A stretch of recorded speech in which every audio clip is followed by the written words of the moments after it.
Hej!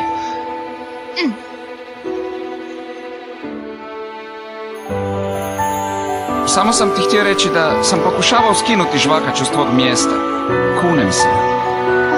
Nikad prije nisam bio u školi. Nisam imao prijatelja. Sve ovo mi je nekako novo.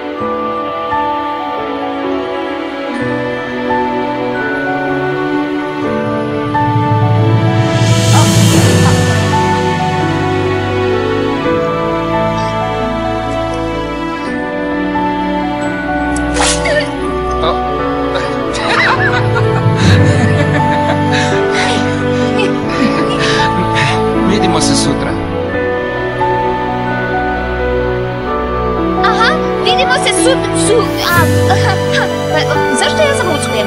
Hej, mislim da ja znam zašto. Prvi dan škole i već imamo dvoje golupčića. Ma daj, ona je samo prijateljica. Prijateljica.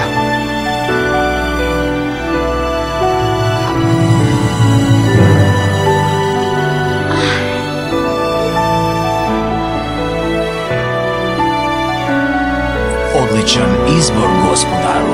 Oni su stvoreni jedno za drugo.